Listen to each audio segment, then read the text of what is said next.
Welcome back everyone to Crusader Kings 2, where we continue the epic Polish Saga. Sorry I had to cut the last episode a little short without my brief ending. I had a phone call which led to a series of phone calls, which are always wonderful at this time of night. But let's dive back into it, where we're going to have a pretty massive battle. And by massive, I mean we're gonna just kill them. Wow. Decimated. We decimated them. That is a good W for the home team. Alright, so we got a bunch of little minor events popping up.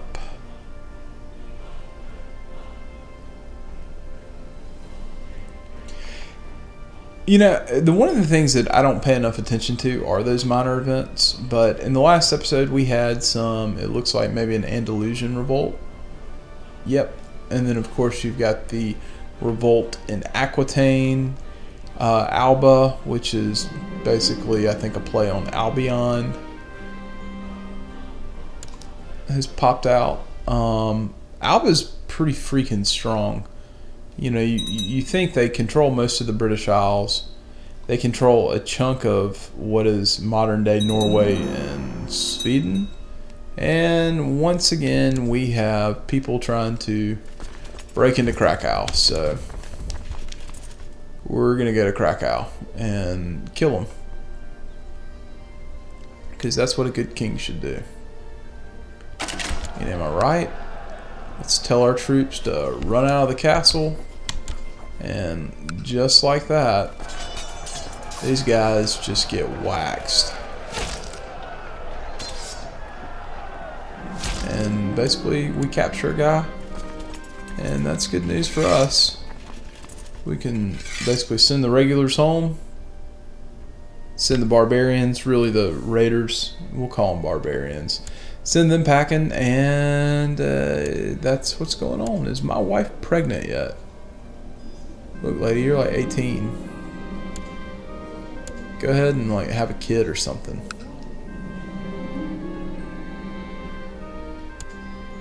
Really was hoping we become kind. Kind's actually not a bad trait.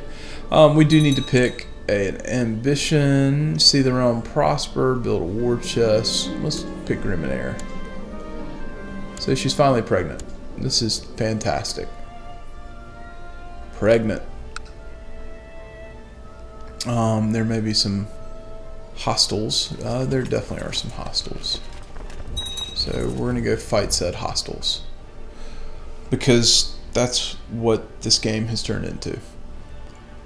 Us killing raiders left and right while we desperately try to fabricate a claim on Bohemia, which is kind of shocking because I think I remember we actually have a pretty decent chancellor. Alright, traveling poet.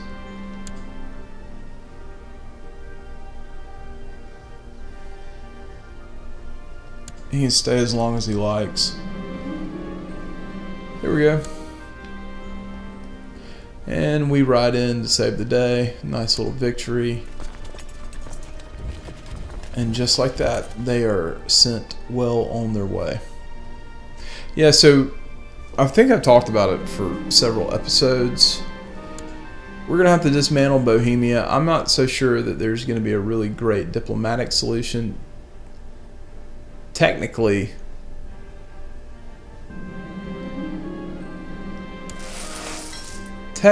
I think they're kind of torn asunder. And it would really be nice to just take a chunk of land from them. If we could get all this northern land right here, then I think getting the southern tips probably wouldn't be that bad. It looks like the revolt in Aquitaine is over. I still wish Italy would fall apart a little bit. So this joker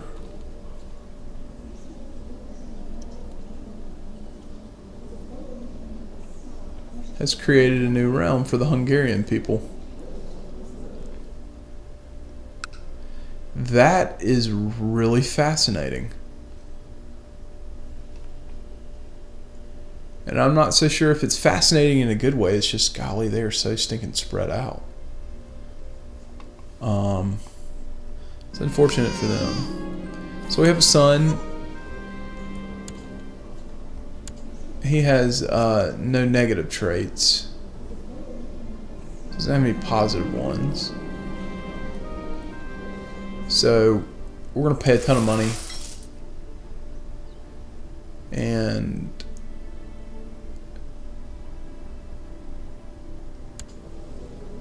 this guy, perfect. So yeah, so effectively our heir has been blessed by the Pope, which is fantastic. That's what you want. He's Polish,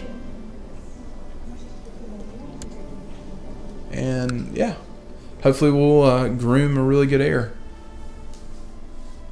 and that'll actually work out pretty stinking well for us. This guy's still, this lady now, is somehow independent. Probably will not accept vassalization, although, you know, it would be in her best interest. But I'm not going to press the issue there because we really don't need that territory to form the Windish Empire, the fabled Windish Empire. We just have to break up Bohemia, which is easier said than done.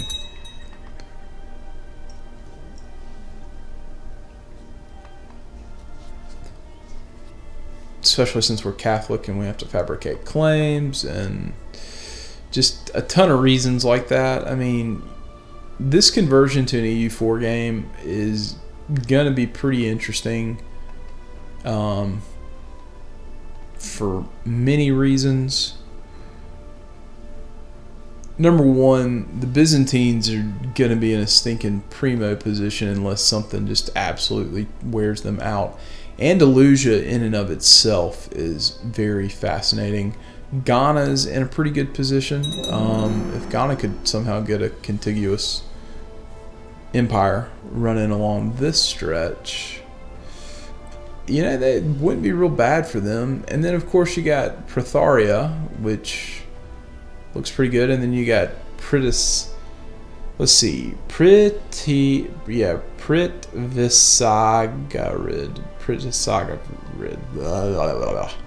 as I can't speak. And then you got, of course, the Yusang,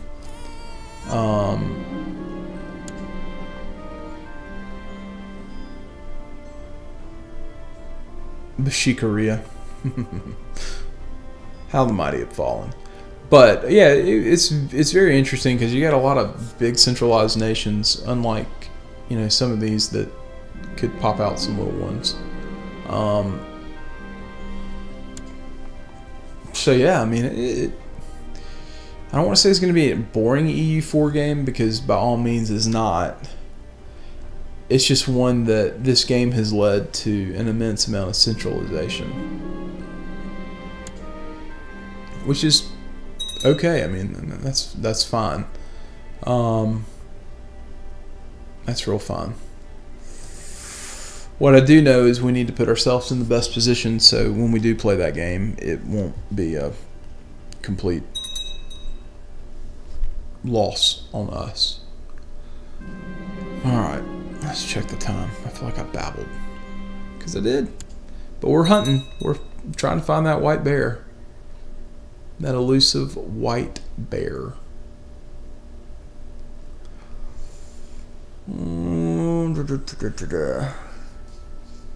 I know one thing, Poland's going to be in a very unique position.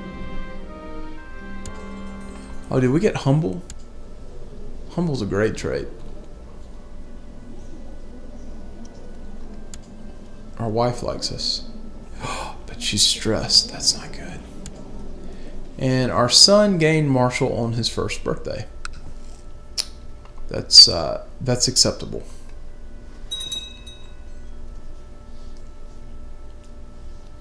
That is really acceptable.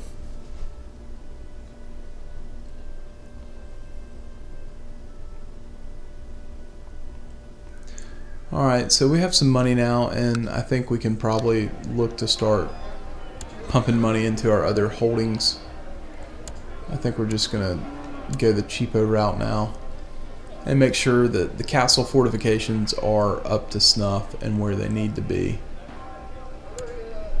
which they appear to be where they need to be. Alright, so we'll go with the barracks here, and we probably need to hold off on anything else. We'll probably look at our new city. Oh, the wife is pregnant. And I think we'll do this. We'll build some city fortifications. I keep hoping that what will happen is, as we continue to upgrade this, that they will become wealthy and they'll start making some upgrades on their own. There is no guarantee that that'll happen. Like these guys, I mean, they need a town market. I don't mind spending the money on that. Helps me out. So we have an advisor, and ooh, we have some power. I can't talk. Some rather powerful lords that need to be in an advisor position, and he's one of them. So as our council members roll off, we'll probably try our hardest to... Wait, did she go into hiding? That is so wild.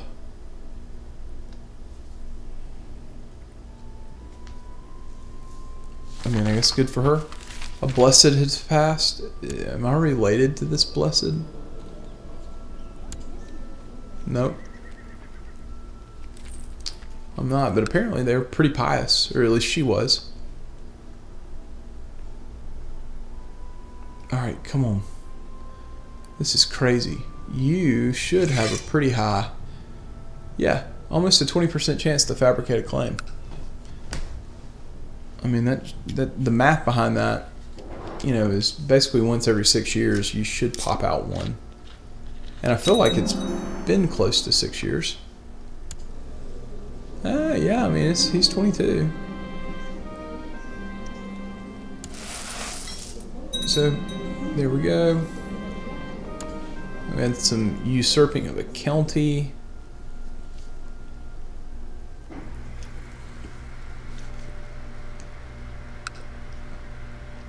She's still solo.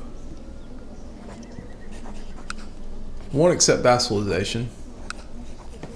I can tell you, if that were my position in real life, I would be pushing for vassalization as hard as I could.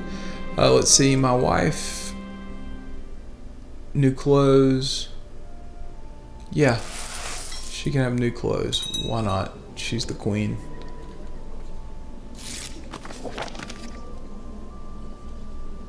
She's in her final months. Oh, and there's our claim. There's that claim I've been fussing about. So, let's tell our dear man to just slowly move up and start working on claims. Because most likely we're going to be going to war against Bohemia, and we're going to need a lot of money, we're going to need a lot of claims, and we're going to have to be really smart about it. Although I feel like Bohemia is a little weaker. Had another son that was born, nothing wrong with him.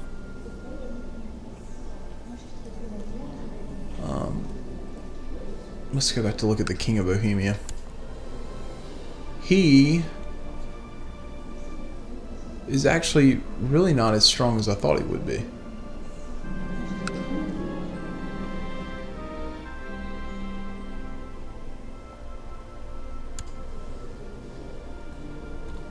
Interesting. We'll let it be. I'm not necessarily too scared of the Byzantines.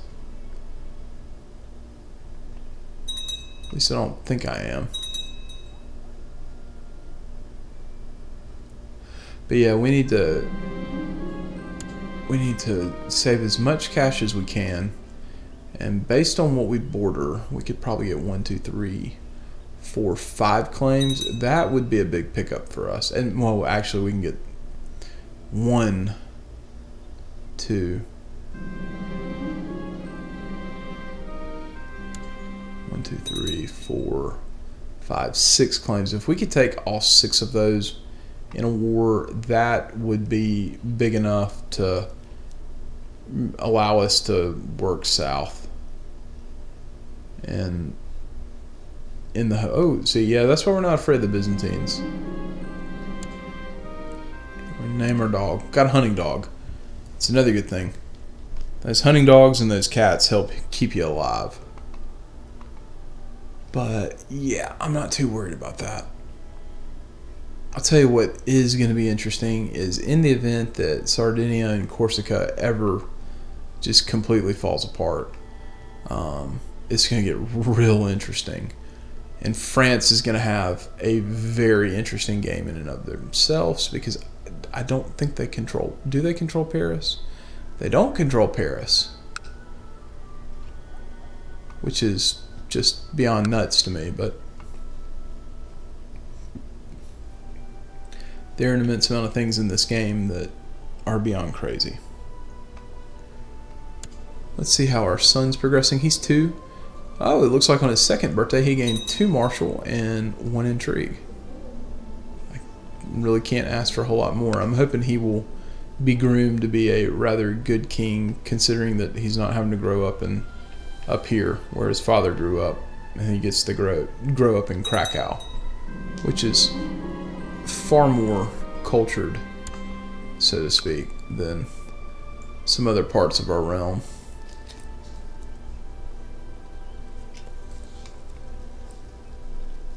Yeah, Krakow should technically be like a commercial hub. Speaking of that, can we take any tech? Trade practices. We don't want that. Tolerance. Sure.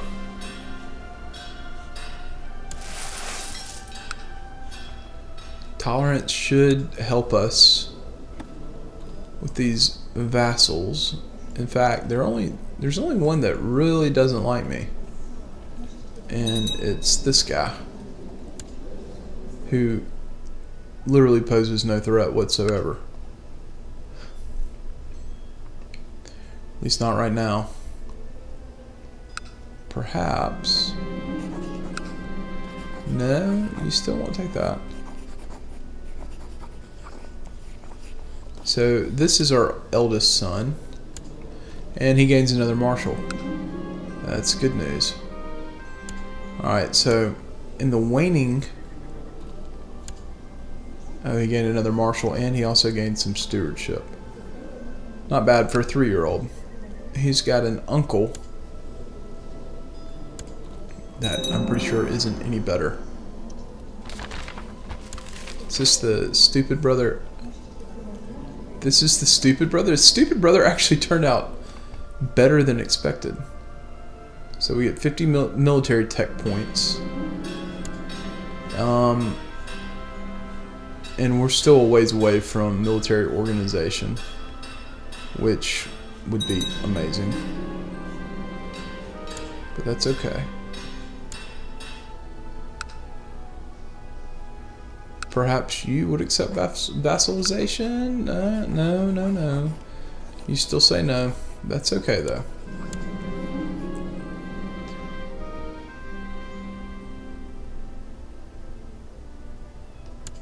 So we're going to have this guy join our court. He may be useful in the years to come.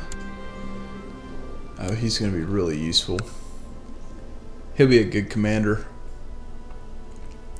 But I think we are pretty much at time. I'm going to go ahead and cut this bad boy up. Before we do that, I'm going to zoom out, pause it, zoom it out. Let you see the world. Britannia, once again, the crown shifts. They're now Britannia. So Britannia controls a chunk of Iceland, which will be great for colonization. Most of Ireland, most of Scotland, most of England. It looks like they control... Are you an OPM? Yeah, you are. Good for you. They control this territory down here, which I'm pretty sure is to the south of Nantes in EU4. Who do you serve? Holy smokes. Okay. They also have Is that Barcelona? Please tell me it is. No, it's right next to Barcelona. So they have something on the Mediterranean, and then they have all this territory. They are just in a great position. Andalusia is fascinating to me in and of itself because Andalusia controls massive amounts of North Africa, most of Spain.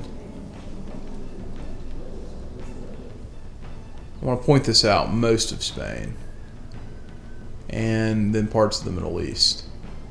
Then there is I'm pretty sure, what are you? Ah, Leon has popped out. Alright, so this probably happened and I just didn't pay attention to it. But we actually do have a Iberian kingdom that is Visigothic. I don't know if they'll switch to Spanish at some point or identify as that, but that's fascinating. It doesn't look like a whole lot has changed in Central Africa and East Africa. The Shemids, if I'm saying that correctly, are still in control, and then the Hamdanids are doing pretty great. The Kingdom of Jerusalem is still kicking. Now, if that thing holds up, that will definitely make for a very interesting conversion, this part of the world. And the reason I say that is, well, Andalusia has done a really good job at promoting Catholicism. In fact, Catholicism is just going to be a beast, complete beast. Anything else that's worth noting? India is still the same, and this part of the world is still unique. So, I mean, you know, minus the fact that I was really hoping that the Europe part of EU4 would be very interesting. It still very much could be because of what Aquitaine has, the unique position that France is in, coupled with where Germany is. And if we converted right now, you'd have Germany, Bohemia, and then you'd have Sardinia and Corsica, which is fractured, and Tuscany exists. And then, of course, the Byzantines. I don't know what happens if you convert and there's a revolt going on. I don't know if it converts into a revolt. I'm sure someone out there does. But anyways, as always, I do hope you enjoyed the episode. I know that I did. And if you did enjoy it, feel free to hit that like button. And if you're not subscribed to the channel, I would love to have you subscribe. Y'all be good. And I will see you next time. And hopefully in the near future, if they're not already out, I'll have some Imperator series that are in the making, or in the works. That's probably a better way to say that. In the makings, in the works, something like that. Y'all be good. I'll see you next time.